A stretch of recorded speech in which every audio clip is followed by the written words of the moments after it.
41 workers trapped inside tunnel. First video contact after 10 days. Safe but physically drained by ordeal. Food, medicine and voice of loved ones. Rescue work against all odds. More delay or light at the end of tunnel. Top focus on 5 Live.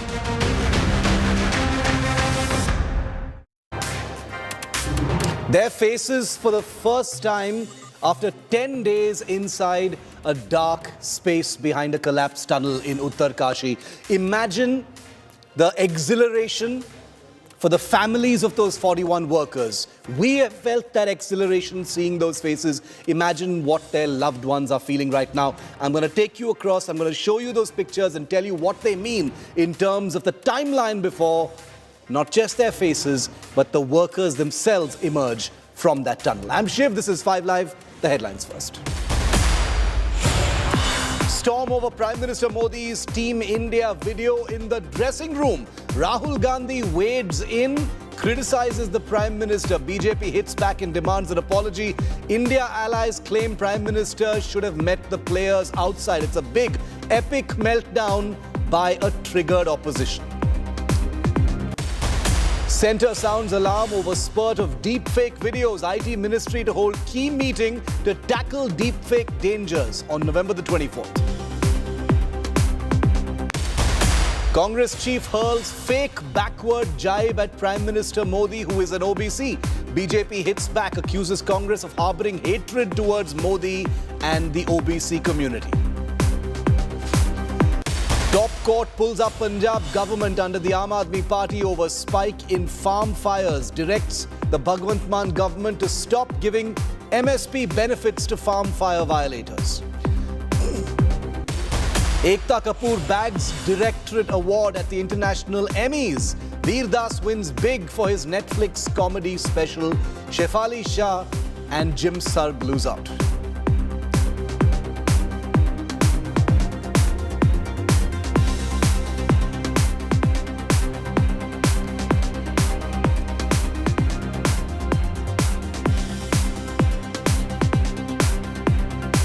This award is for you, India, and all the Indians here. We are few, but we're enough.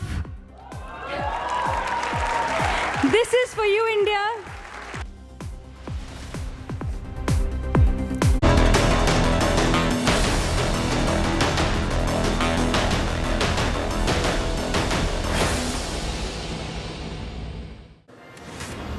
It's taken 10 days for us as a country to get our first images of the 41 trapped tunnel workers. These are images that have been made possible thanks to a laparoscopic camera that was tunneled through one of the pipes to give us these first images of the tunnel workers. Images of them peeping in from the pipe, images of them standing in that collapsed space after the debris cornered them into that area. For 10 whole days, their ordeal has been a national story here on India Today. And now for the first time, it is our privilege to bring you these images of the 41 tunnel workers and the first images of what that space actually looks like. It's dimly lit. They're wearing their hard hats. They're still wearing their high visibility equipment. But the tiredness, the exhaustion, the distress is writ large on each and every one of their faces. I'll be taking all their names in just a moment from now, viewer, but I wanted to show you these pictures because it has been 10 days and at this point we are told, at least 3 to 4 days from an actual rescue. So a camera has reached them. We're able to see their faces. They've been able to speak to their loved ones, most crucially, who are able to see their faces and communicate with them in real time for the first time in 10 days. But that rescue of these 41 men is still at least 3 to 4 days away. Let me quickly update you on the technicals, on the specifics of where things are at right now. I've just shown you how video contact has been established with each and every one of those workers. This endoscopy camera has been sent through the pipe. It's a medical camera. It's been sent through the pipe, and that's how we're getting these amazing images of our citizens, the 41 workers. It's a 6-inch pipe that has been inserted right through the debris for communication. So food and other things can be sent through that pipe, but not it can't be used for rescue. So food, medicine, khichdi and other things have been sent through that very same pipe that has been used for the camera. 800 millimeters, which is basically a little less than a meter in diameter pipe, is being inserted as we speak, along with a 900 millimeter pipe, which is almost a meter. These are the two pipes through which the 41 workers will have to actually crawl through. So now we know that they are safe. There is visual proof that they appear to be physically completely okay. The big question now is, how many days, really, they say 3 to 4 days, but how many days from now is this going to end in a full rescue? Here's the very latest that we have for you. No way out yet. But a slender 6-inch pipe strategically threaded through the debris has provided a glimmer of hope. Captured in a semicircle formation, a gripping 30-second video filmed through a medical endoscopy camera. Approximately a dozen men in helmets engaged in communication with rescue teams outside. The tunnel illuminated with functioning lights. A proverbial ray of hope for their loved ones on the outside. हाँ, मैं तो regular बात कर रहा हूँ. जब accident हुआ है उसी टाइम से मैं पहुँच गया था और पर डे में बातचीत कर रहा हूँ. वो भी ठीक है. उसके साथ साथ जितने भी स्टाफ हैं अंदर में सभी ठीक हैं. Serving hot meals, including rice and lentils, sent to the trapped men. Until now, the workers sustained themselves on dehydrated food sent through a narrower pipe. Oxygen being supplied through a dedicated tube. An intense battle waged on multiple fronts. Navigating fragile terrain and contending with rubble on one side and grappling with emotions on the other. बड़ी सी खुशी और उम्मीद हुई आप लोगों को उनसे बात करके कि वो ठीक है. बहुत सारी उम्मीद हुई. उसको मैंने बताया. उसको पता है कि मैं आपका सोर्स चल रहा है. नीचे से आपको लोग को वही पाइप के द्वारा निकाला जाएगा.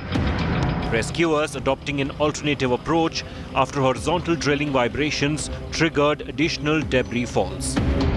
Teams now constructing an access road to the hilltop from where they'll dig vertically. मेरे पीछे आप जो सतह देख रहे हैं ये वही हिस्सा है जहां आपको लाल झंडा दिखाई दे रहा है. जियो सर्वे की टीम है जिसका सामान यहाँ पर है और यहीं से खुदाई होनी है. दरअसल काफ़ी तैयारी नीचे से देखा आपने, सबको समतल कर दिया गया है. यहीं से बोरवेल होना है. यहीं से लगभग 81 मीटर नीचे पाइप भेजी जाएगी ताकि उन मजदूरों तक पहुँचा जा सके. वर्टिकल ड्रिलिंग सबसे महत्वपूर्ण परियोजना है ताकि नीचे अगर ऑल्टरनेटिव जो हॉरिजॉन्टल ड्रिलिंग है उससे काम नहीं चलता है तो कम से कम वर्टिकल ड्रिलिंग के ज़रिए मजदूरों को बचाया जा सके.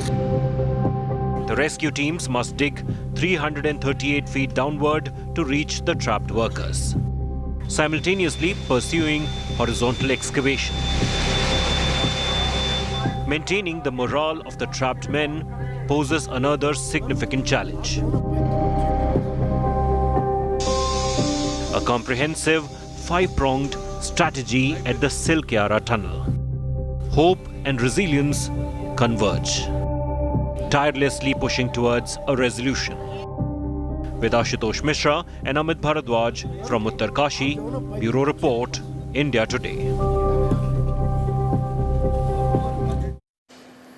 So we've seen the men in there. We've seen how that endoscopy camera has been, inserted right up to where they are inside that zone where they are trapped for the last 10 days. Now I want to show you how many different pipes have either penetrated through the rubble or are currently being attempted to be pushed through. Take a look at how this actually looks. There are a multiplicity of pipes. Now, supply pipe number 1 is just 4 inches in diameter. It's a tiny pipe. That's the first pipe that was used to send in water and, basic food items. Now, a larger pipe, 6 inches in diameter, 53 meters long, is the pipe through which khichdi and fruit and other things are being supplied. So, higher protein fruit. Now, this supply pipe number 3 is 90 meters long, 320 meters from the tunnel. This is also an emergency supply route through which food items is said to be planned to be sent to the pig. Now, the big challenge right now and the big focus right now is evacuation pipe number 1. As you can see, it's a wide pipe, 900 mm, not M, 900 millimeters in diameter, which means it's nearly 1 meter in diameter. Comfortably, humans can crawl through it. It is through this particular pipe that the rescue officials want all or at least some of the workers to be able to climb through. But apart from this, there are other, just as a backup, there are other evacuation pipes as well. There's this one, which is a 170-meter evacuation pipe. There's an evacuation pipe number 3, which is also 320 meters distant. Length is 90 meters, and 325 meters in is a evacuation pipe number 4. So you've got 4 separate evacuation pipes. You've got 3 supply pipes at this point of time to try and ensure that every last man, 41 men inside that collapsed tunnel, make it out alive. So 3 supply pipes, out of which 2 are currently active. None of the evacuation pipes, obviously, are active at this point of time. So let's get a word in from our reporters on the ground who've been fronting this story, giving this story a face, and bringing us the very latest. Ashutosh and Amit are on site. They've been there. They've been camping through the night as well to get us the very latest on this. Amit, quickly coming to you first. Day 10. The big story, of course, today is that, the families and all of us have been able to see the faces of those men.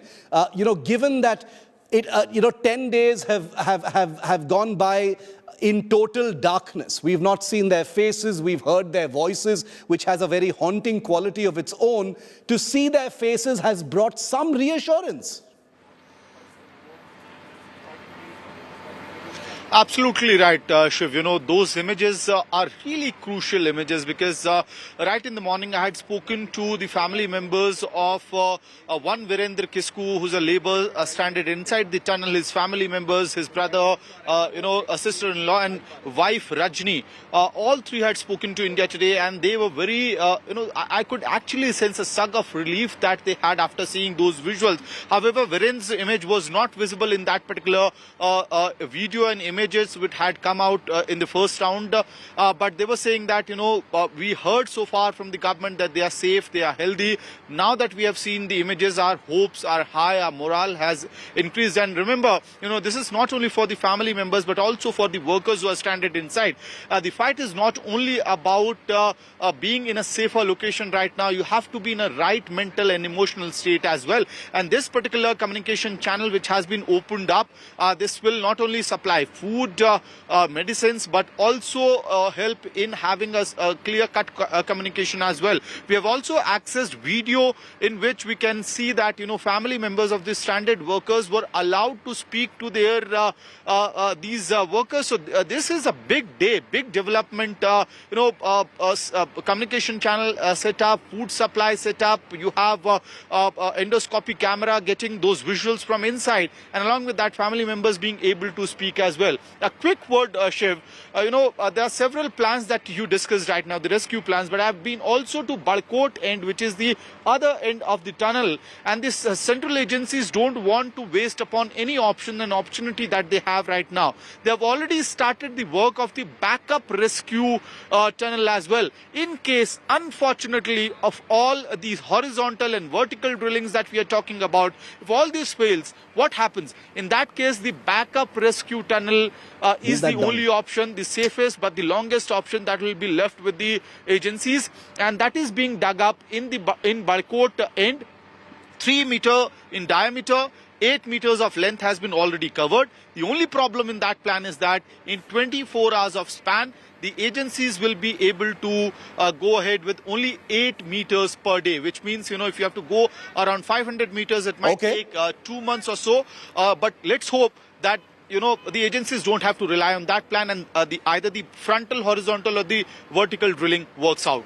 Let's just, Amit, stay with me. Ashu, I'm going to come to you in just a moment. I just want to illustrate for our viewers, our graphic team has put together this simulated view of where that drilling is actually taking place from. Because most people are confused about what this crisis position actually looks like. Let me zoom in for you to show you where that drilling is taking place. The first big drilling is from the Barkot end. 450 to 480 meters. Horizontal drilling is needed at this point of time. That's the main rescue shaft that is currently being drilled for a 900 millimeter diameter pipe through which it is hoped that these 41 workers will be able to crawl out of. There is a hilltop vertical drilling required of about 89 meters. That's the evacuation pipe number 2 that I was showing you, through the mountain, much more challenging. And then from the Silkiara end, which is the other end of the tunnel, 60 to 70 meters horizontal drilling is needed. So 3 separate evacuation pipes, all entering that cavern where these 41 persons are trapped, is happening in parallel at this point of time. Let me bring in Ashutosh, who's been there first on site, bringing us all of those updates. He's been speaking to the top men of the rescue teams as well. Ashu, very specific question, and I know it's a difficult one because this story is changing every day, but we've been told 3 to 4 more days could bring a big breakthrough. What are you hearing? Could it be as soon as 3 to 4 days? Not less than that, Shiv, at least, because side drifting will take at least 10 to 12 days, and that has been announced by the Transport Secretary Anurag Jain just a few minutes ago in the national capital while briefing the media. As far as the horizontal drilling right behind me from Silkiara tunnel is concerned, it hasn't even started yet. The operation was halted on 17th November, and the reason is that there are several reasons: topographical reason, the physical condition, and also there have been, being this seismic region, there was also a mild tremor, and because of that, those activities, the first attempt was to first ensure safety of the workers which are already engaged in the ongoing rescue operation. So they had to first made a 40-meter long minute tunnel inside this ongoing operational tunnel. So after only completing the safety point of that, only this pipe insertion and the drilling that will start. In fact, a short while from now, there will be a press conference from NIHL DLC where there will be more information. Even as far as vertical as we speak, Shiv, just a couple of hours ago, I made some attempt while tracking 6 kilometers from the alternative mountain to reach that particular point. The terrain has been made totally flat, but there needs to be construction of a flat platform. Then the drilling machine will take place. As we speak, the ONGC team is also doing a recce all around of this area from the vertical position, from the side drift, and all the multiple options being explored. But along with the logistics, supply, formation, construction, and remember, this is not just an ordinary boring. You go and bring some pipe and drill it. You need a proper establishment, installation, mounting on the mountains, on the hills, and only then you start drilling, only after due course of a survey and reports. So because of those are a time-taking process, let me tell you, the fastest way and the only option at the moment looks like is the drilling, which is already happening right behind me, 24 meter, nearly halfway through, just after just crossing the blockade which is already disrupting the this machine. There will be a major breakthrough, but it will take at least 2 to 3 days only after the machine being operational. It's, the number of challenges being faced, and I think, Ashu, you did very well to explain that in detail, because, most people are wondering, Arey, ye to pahad hai, why can't you just easily drill through it? And like Amit was pointing out, this drilling is extremely specialized. There are rocks, there is debris, there is a danger of more debris falling where the workers are trapped. Let's never forget that is also one of the risks, and that's the reason why this is an extremely precarious and very, very precise engineering task that is being undertaken. It's not simply that you push some pipes into the mountain and expect that the workers will climb out of there. It's sitting on a razor's edge. I'm going to come back to you, Ashu and Amit, in the course of our coverage. Thank you very much for the moment, for joining me here with the clarity on where things are at. Not less than 4 to 5 days before a rescue will take place. 41 laborers stuck in Uttarkashi waiting to be rescued. This is a human story. The tunnel rescue operations are on day 10. 5 agencies are working around the clock in order to ensure that the momentum that they've had thus far does not slacken. Prime Minister Modi has spoken to the Uttarakhand Chief Minister Pushkar Dhami, taking stock at every hour. Work to build the backup rescue tunnel from the Barkot end has also started, like I demonstrated.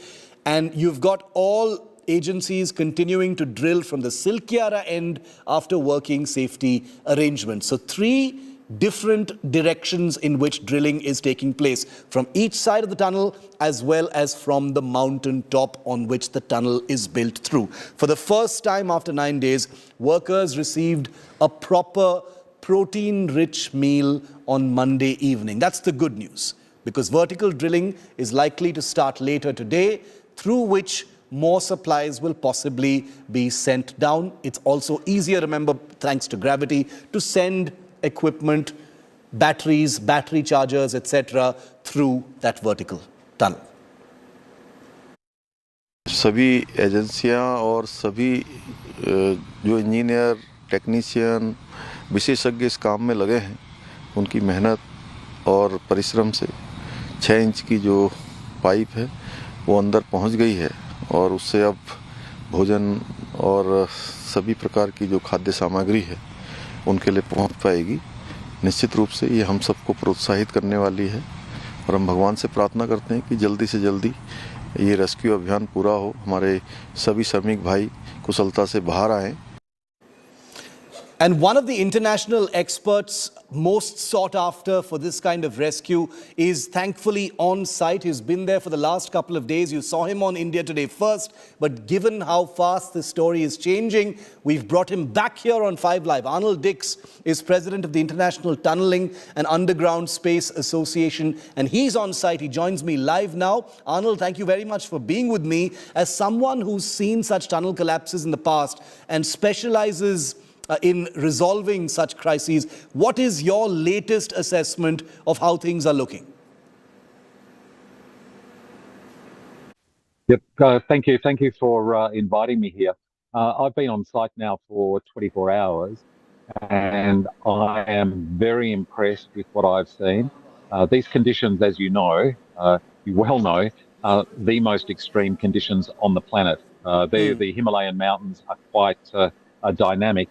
And as you know, we know that with the effects of climate change and the change in storm frequencies, these road linkages which are being put through these parts of your country are so critical, because what we're seeing is that the change to the nature of storms and frequencies, what have you, is really disrupting even existing roads. So I really commend you on what you're doing with your roads. If I can just turn to the emergency.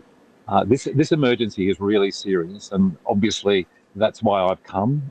Literally a phone call, and I was here as quickly as I could. Behind me, although you can't see it, I've got the International Tunnelling Association, 80 member nations. All of those nations have given their support to me. I've got a team of, it's about 60 subject matter experts behind. We're busy doing whatever we can to assist the team here. And the team here is awesome. The team here understand the mountains better than anyone else on earth, and I have been shocked in a really positive way about the way the local state, the federal administration, the army, everyone just working together. And you're going to see over the next few days a real consolidation of what we've been busy planning, and together we've got some I think terrific news for you very shortly. And today, for example, we've got another one of these lifeline tunnels has actually been successfully put in. So we've got 2 ways to get air, food, medicine, everything in. That gives us a big sigh of relief. And, we're looking forward to great progress moving forward. You know, Arnold, I can't tell you how good it feels to hear reassuring words from someone like you. Someone who has seen crises like these before, who belongs to the Tunnelling Association and has that, strength behind him. So for you to say, sound so positive, I can tell you it means a lot not just to the families, but to everyone watching right now. I think it's one of the first, unequivocal notes of positivity and optimism that has been sounded. And from someone like you, someone as luminous as you, it means a lot. Now, speaking about the specifics, Arnold, the effort to reach the workers is obviously the priority. Food's reached them, like you said, another lifeline has reached them as well. The pipes, as we understand it, are being inserted, one from the top and one from each side. In your view, with everything you know at this point of time, which method do you think will succeed? So I'm not sure if there's been an announcement about which methods are being deployed. I think that's being announced tomorrow. And if you tell me there's been an announcement, then I can talk to them. But if there hasn't been an announcement, it would be wrong for me to talk to them. I understand that, but any light you can throw, Arnold, on the challenges that are being faced. Like you said, since you've arrived there, lots of different agencies doing, an amazing job in a very, very challenging situation. Can you explain to us what the challenges are? Break those down for us. So if I can just talk to you about then generally the different approaches and why that you've got them there. And this is on the basis that what you've just asked me is public knowledge and has been released. So I'm trusting you. I'm standing here with a mountain behind me. I've got no idea what's happening. There's very poor communications here. So on the basis what you're telling me is true, this is how I see it. For the rescue mission within the tunnel in the area that's collapsed, it's the most likely to occur quickly, but it also has a number of complications and dangers, because what we've seen is that the tunnel has already collapsed. So on the one hand, it might be quick, but on the other hand, it poses some dangers because the mountain has already told us that it's not happy. The mountain has already collapsed in that area. So it's potentially quickest, but it's also risky because it's an area that's already unstable. And then if we say go to above the mountain, so today I went to the top of the mountain and I looked at the rocks there. The rocks there were fantastic. So for your viewers, it was as if there was a gift from nature in the rocks, because exactly above the tunnel, exactly where the discussion is to do the vertical drill, is this beautiful piece of rock perfectly suited to do this task. Not anywhere else. It's like it's put there especially for the task. And so I thought this was an amazing thing. So the difficulty there is we have to drill down through a mountain and we have to exactly aim to hit the tunnel. But we're more than very high above the tunnel. So if we get even out by 1 degree, the vertical shaft might miss. So the challenge there is we have to be very accurate, and also it takes a fair bit of time. And then coming in from the side, which is another possibility, that is to come from the side of the mountain in. That's also possible, but the technology that we use for doing that is slow. So that also takes quite a lot of time, and we'll be going through ground that we haven't excavated through before. So that will be from the side. And then coming from the other end of the tunnel, all the way back around the other side, that's very sure, because that's actually along the alignment that's been studied. And so we'd have a high degree of confidence in that, but that would take an even longer period of time. So all of these different options, they have a balancing of risk, and they also have a question of time. And one of the things that I'm passionate about, and I know the whole team are as well, we're going to rescue 41. We're going to rescue 41 men. We don't want to hurt anyone else in the process. So that's our challenge right now. And as I say, today has been a good day. Yep, ask away. Your optimism is infectious, Arnold, and I really commend you for that, because, like I said, it is so reassuring to hear someone like you say it. But, you're calling rock fantastic. It's easy to drill through, or at least there are less challenges. But as these rescue lifelines are being penetrated through all that debris, what happens if there is loose earth? Is there a risk of more debris collapsing in the space that is being penetrated, or in the place where the 41 workers are currently located? Is that a risk? Yeah, so in your mountains, in your Himalayas, they've been squashed and twisted. So imagine once upon a time they were flat and now they're all squashed and twisted. So just by some miracle, exactly above the tunnel, exactly on the top of the mountain where the tunnel is underneath, exactly at that point, some rock has ended up flat and very hard rock sitting there so that we can drill from that point down into the tunnel. This hard rock is nowhere else. It's sitting there. It's been twisted up and it's been put there in exactly the right location. And it's hard rock, like concrete hard rock. Whereas all the other rock that I've been touching at the mountain, and I go in and I touch it and I check it, because that's what geologists do, it's very soft. This is why it fell down. But this rock at the top of the mountain, exactly in the correct spot above the tunnel, it's perfect for this job. It's perfect to build the machine to drill down to rescue the men. And finally, Arnold, the question that everyone's asking, and I know it's difficult because this is a meticulous operation. There are many challenges. There are many things to take into account. If you could throw me a number, how many days or weeks is this going to take before we see these men being rescued? I was in New Zealand for Diwali when it began, and so I danced in New Zealand for Diwali, and my understanding is these men would have been dancing for Diwali when they went in for work. I'm confident that they'll be singing Christmas carols for Christmas. What I'm not sure is exactly where between Diwali and Christmas they'll be joining us back here. That I really don't know. It could be in a few days, it could be in a few weeks, but it will be before Christmas. So we've got two celebrations there, Diwali, Christmas, somewhere in the middle.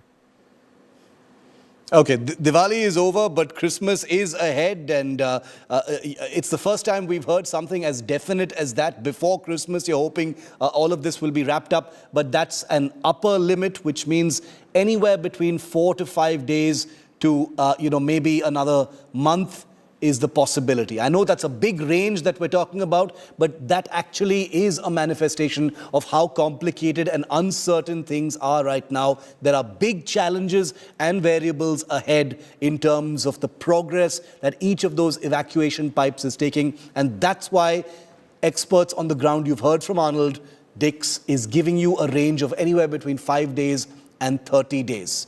That is an expert analysis, and that is an indication of where things are on right now. Light at the end of the tunnel, literally, but we'll only call it that once those 41 men are fully rescued. It continues to be our top story here on India Today. Taking a very quick break. On the other side, that video of Prime Minister Modi in the dressing room with Team India after their defeat in the World Cup final has gone viral, but it's also drawn a triggered opposition into the battlefield, pointing at Modi, calling him all sorts of names, and throwing a very familiar hissy fit in election season. That's next.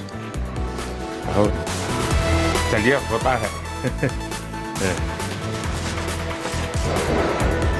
और साथियों को एक दूसरे को जरा हौसला बुलंद करते चलिए, और जब आप लोग कभी दिल्ली आएंगे तो बैठूंगा आप लोगों के साथ। मेरी तरफ से निमंत्रण है आपसे।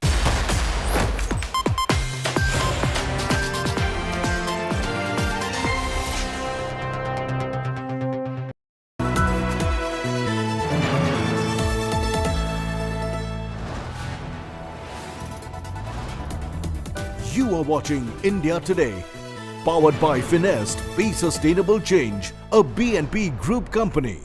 Get ready for an immersive journey into the heart of news, politics, and insights that matter.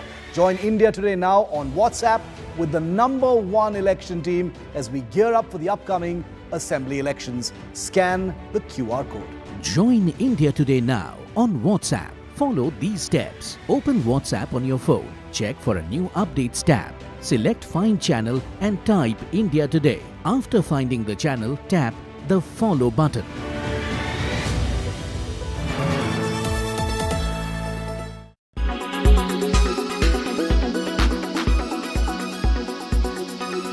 Now I'm wrapping up the trip feeling quite optimistic. Sam Altman is out as the CEO of OpenAI. He and OpenAI's wildly popular bot, ChatGPT, have become some of the most recognizable symbols of the generative AI craze over the past year. The company says the board lost confidence in Altman's ability to lead. It found he was, quote, not consistently candid in his communications, and says that hindered its work. The abrupt shuffle sent shockwaves across the tech industry and came as a surprise for many employees. ChatGPT came out last November, backed by billions of dollars from Microsoft. It quickly became one of the world's fastest-growing applications. It can spit out human-like content by training on heaps of data. The company says OpenAI's Chief Technology Officer Mira Murati will serve as interim boss while it searches for a permanent CEO.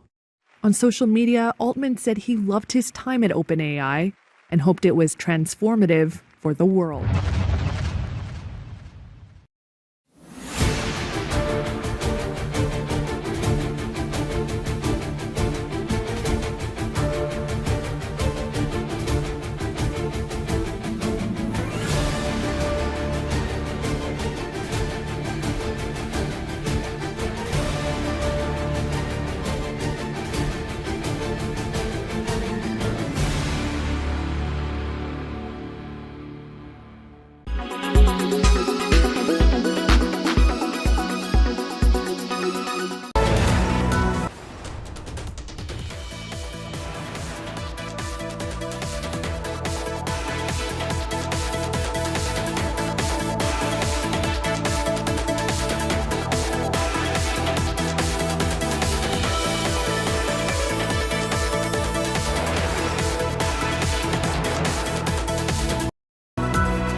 You are watching India Today, powered by Finest, Be Sustainable Change, a B&P Group company.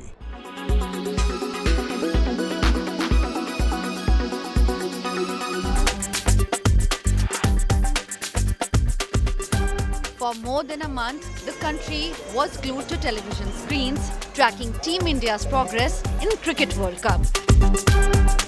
The whole nation rooting for Men in Blue in one voice. The dream run was shattered on Sunday when the Australians stopped Indian juggernaut at the Narendra Modi Stadium in Ahmedabad. Even as millions of cricket fans are heartbroken, and ugly politics has erupted. Congress leader Jairam Ramesh wondered why 1983 World Cup winning captain Kapil Dev wasn't invited to the final. Party MP Manikam Tagore highlighted how India haven't won any ICC event after Narendra Modi came to power. In 2019, we lost the World Cup. 2023, we lost the World Cup. Modi ji is the Prime Minister. This is a fact. What is the problem with BJP in the fact? Why they are running away from the facts? Opposition leaders like Shiv Sena Sanjay Raut and TMC's Mahua Moitra questioned the BCCI for hosting the final at the Narendra Modi Stadium. Final में हम Narendra Modi stadium पर हार गए. लोग कहते हैं कि अगर वानखेड़े स्टेडियम में होता तो हम जीत जाते. सरदार वल्लभ भाई पटेल का नाम बदलकर नरेंद्र मोदी स्टेडियम बना दिया.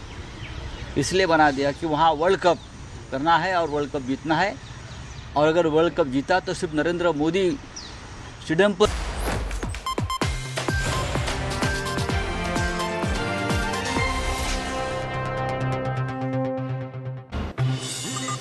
A video of Prime Minister Modi doing what he does best, interacting with people, whether it is space scientists, whether it is people of the country, whether it is school children, whether it is Team India and the Men in Blue.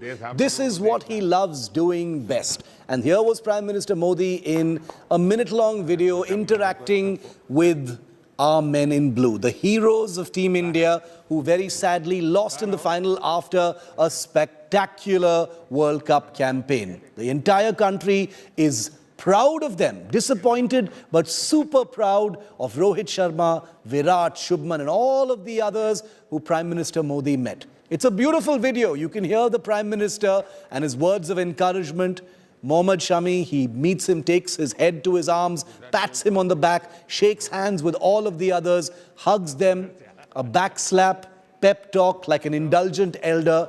What is wrong with these images? Well, you've got to ask the opposition, because there's been an epic, unseemly, ugly meltdown by the opposition over what has happened in these pictures. But first, I want to play out this full video for you. आप लोग पूरा 10-10 game जीत के आए हो, ये तो होता रहता है। दूसरा ये भाई, देश आप लोगों को देख रहा है। मैंने सोचा मिल लूँगा सबको। होता है। कहाँ राहुल? कहते हैं आप लोग मेहनत बहुत की है, लेकिन ढीलो ना पड़ दो। हमें बहुत अच्छा किया है इस बार।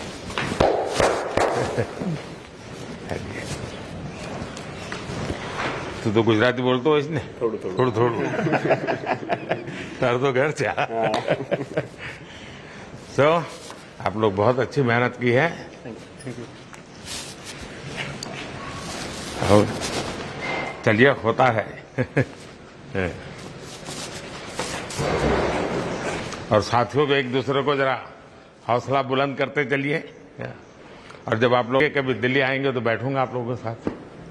मेरी तरफ से निमंत्रण है आप सबको। Now, you may dislike Modi, you may be a critic of Modi, you may be a rival of Modi, you may be a critic of the BJP, but seriously, viewer, I want to ask you, what is wrong with this video? That's the Prime Minister of the country. He's not, there as some representative of the BJP. He's the Prime Minister of the country, going there to basically commiserate and sort of just say some nice words of inspiration for a team that is visibly dejected, a team that you can only imagine their crushing disappointment. And he's there as an elder, as the leader of the country, to pat them on the back and say, you've got nothing to feel bad about. You were brilliant. The entire country is behind you. I am behind you. I invite you to come to Delhi, come to my house, and we'll discuss cricket aaram se. What, for the worst cynic, could be possibly wrong with a video of this kind? Well, this is India. We're a vibrant democracy, and this is election season. And therefore, this video has resulted in an epic meltdown and a hissy fit for the ages, courtesy the frustrated brigade among our political class, notably people from the opposition parties who've had a variety of things to say, from goalpost shifting to petulance to sulking to the most ridiculously cynical barbs on something that the entire country has appreciated. Take a look at this spectacle for yourself. आप लोग पूरा 10-10 game जीत के आए हो, ये तो होता रहता है। दूसरा ये भाई, देश आप लोगों को देख रहा है। The Prime Minister motivating Team India after their loss in the World Cup finals on Sunday. हमें बहुत अच्छा किया है इस बार। The new video of the Prime Minister's interaction with the men in blue has triggered a political storm. Congress MP Rahul Gandhi blamed the Prime Minister for India's loss. अपने हर एक भाषण में पहले नरेंद्र मोदी आते थे, कहते थे मैं ओबीसी हूं। याद है आपको? याद है? हाँ, क्या? पनौती। अच्छा वाला हमारे लड़के वहां पे वर्ल्ड कप जीत जाते, वो वहां पे पनौती हरवा दिया। The Congress has called the video a choreographed consolation by the master of drama in India. आप अपने खिलाड़ियों का मनोबल बढ़ाने गए थे, पर वो खिलाड़ियों का मनोबल नहीं, खिलाड़ी तनाव में आ गए। जब वर्ल्ड कप सीरीज स्टार्ट हुई तभी इनको साथ बैठना चाहिए था, उनको अपना बेस्ट ऑफ लक कहना चाहिए था। चुनाव में जाके बैठ के जो केवल सिरे लेने के लिए गए हैं, वो हार में एक बहुत बड़ा कारण है। Shiv Sena UBT MP Priyanka Chaturvedi has also hit out, saying that the players looked uncomfortable with the PM. Former cricketer and TMC leader, who was also a part of the 1983 World Cup winning team, slammed the PM for entering the players' dressing room. So this is some place that should not be entered. And you, like I've heard the BJP guys saying, he's the Prime Minister, he can go anywhere. Fair enough. But the Prime Minister of this country or a labourer of this country are not above the law. Once the laws are laid down by the ICC after the match fixing issue, that nobody apart from the players or the support staff can go in, and that too with a camera. The BJP says the interaction is an example of the Prime Minister's leadership, who stood by the team when the chips are down. He's actually continuing the Congress tradition of calling all abusive names of the Prime Minister. We need to see what is the approach Congress takes, whether it is sports or whether in their hatred for PM. This is another classic example.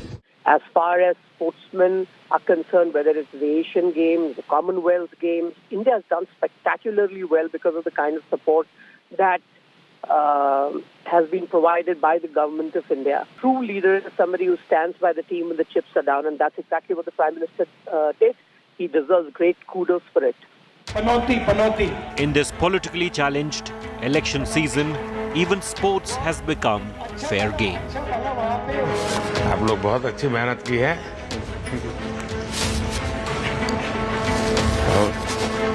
चलिए होता है Bureau Report, India Today. और साथियों को एक दूसरे को जरा हौसला बुलंद करते चलिए.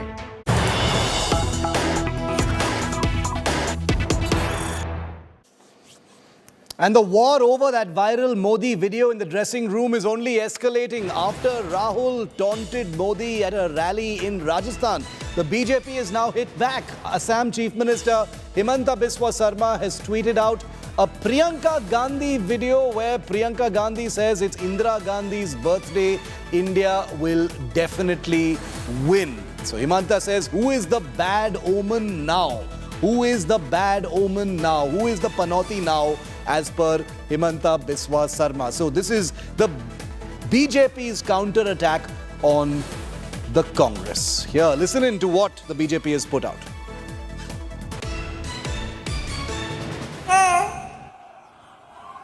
1983 में जब इंडिया जीता था, उस समय इंदिरा जी थी और इतनी खुश थी, पूरी टीम को अपने घर बुलाया चाय के लिए. आज उनका जन्मदिन है, पक्का आज हम फिर से जीतेंगे.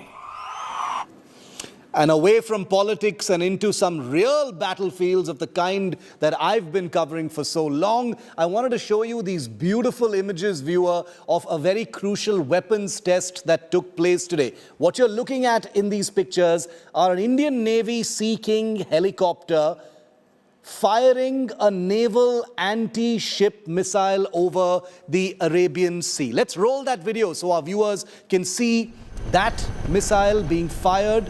It's a glorious test and one of great significance because this is a missile of the kind that India has never operated before, because India has operated many anti-ship missiles, but this is for the first time that an indigenous anti-ship missile has not only been developed but brought up to this level of maturity where it has been fired from a helicopter as part of development trials. In a couple of years, it will be part of combat service. I want to go across and get a quick expert view from Captain D.K. Sharma. He's a former spokesperson for the Indian Navy and someone very well versed with the big strides that the Indian Navy and Indian weapons complex has made to indigenize critical systems. Captain Sharma, welcome. Good to see you. These images are very meaningful. You and I both know, but do explain to our viewers why they are. The first time India testing its own anti-ship missiles, sir. Good evening, Shiv, and good evening to your viewers. It's a red letter day again for us. This is a combined effort of DRDO, that is RCI Imarat, Indian Navy, HAL, not to forget HAL, and I must also say that a very big role played by Semilac, the guys who do the certification, airworthiness, and then final authorization. So it was, and it is a harbinger of a change. Yeah. Shiv, you know it that we have been importing these missiles. So when the Sea King 42 came, or when it was the era of Harriers, or it is the MiG-29Ks, you know it, all the missiles are coming from abroad. But with this kind of indigenization and the confidence levels which India is now, the strides which India is taking. So this is something which is going to change the whole game. We will have everything of our own. We will not have to depend upon anybody, and it is just a beginning. Whatever the missile, the naval anti-ship missile today is there, this is only going to improve. And I must share with you and our viewers that the next step will be for the Rafales. And we are also going to integrate this on the Romeos. So it's the common inventory which is going to come, and it is all coming from our premier laboratory, which is the Abdul Kalam Missile Complex at Hyderabad. So this is the premier lab, is RCI Research Center MRR, which has done this great job. And of course, you can't take away the credit from HAL, Indian Navy, and Semilac. A great day today, and you can see how clean the missile has left the chopper and then gone onto its trajectory and hit the target or whatever. A truly red-letter day, and like you said, I think the most important thing, apart from this being a very high-quality piece of technology and piece of combat technology, is that it reduces India's dependence on foreign suppliers. This is made by Indian scientists, Indian engineers, and all of those agencies that Captain Sharma just mentioned, which means it is a true blue made-in-India weapon system with no help whatsoever from any other country. Captain Sharma, always a pleasure to get your wisdom on such red-letter days, as you called it. Thank you very much for being with me here. Well, that's it on 5 Live, but before I leave, I did want to tell you, viewer, that there's been a big win for India at the International Emmy Awards 2023. At the awards, filmmaker Ekta Kapoor was honoured with the Directorate Award for her impact on the Indian television landscape. Veer Das also won for his Netflix comedy special. Sadly, Shefali Shah, Jim Sarb and some others lost out, but it's still a big, big day for India at the Emmys.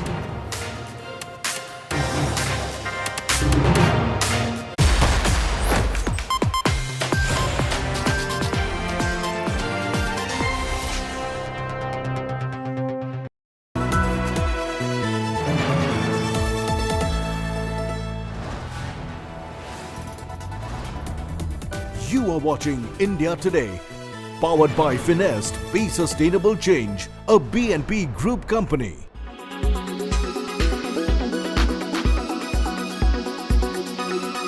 Joining me on the red carpet of the International Emmy Awards is Veer Das and Shefali Shah. Welcome to India Today once again. Thank you. Thank you. I feel like I've been here before. I mean the Emmys, not India Today. So yeah. This is a big day for all of us. To begin with, what are you guys wearing? What designer? And please tell me something about your outfits. So the day I knew I was nominated, I knew I was going to wear this color. I knew I was going to wear a sari, which was made by Indian artisans and a designer. And I knew I wanted this color with a little bit of gold. And it's worked really well for me for my national award. So yes, and the sari is by Torani, and I have to give it to them. They've made it in less than 10 days, the entire hand weave, and of course the artisans, and the jewelry is by Sri Paramani. I'm wearing my feelings. My feelings are in a zigzag pattern. My jewelry, both my ears were made by my parents. My mom made this ear and my dad made that ear. My stylist Shifa put this together, so this is what I'm wearing right now. Veer being Veer on the red carpet today. We need to do a quick pocket check. Are you carrying Indian soil today? I'm not carrying Indian soil. I'm carrying my my Emmy pass and many drugs. No, I'm joking. I'm not. No, not at all. All right.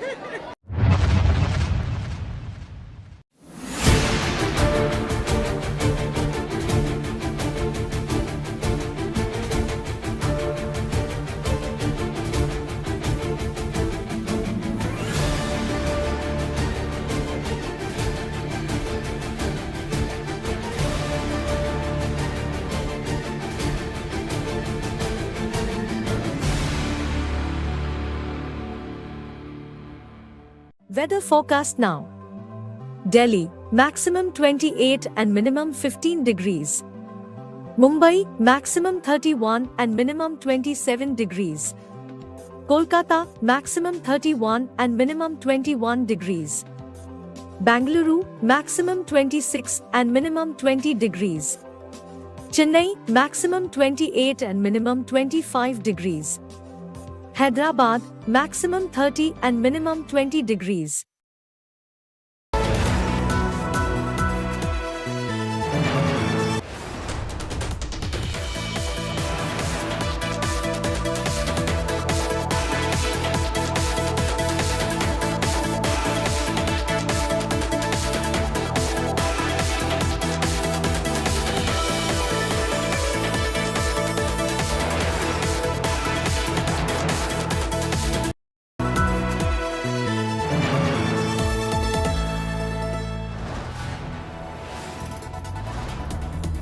You are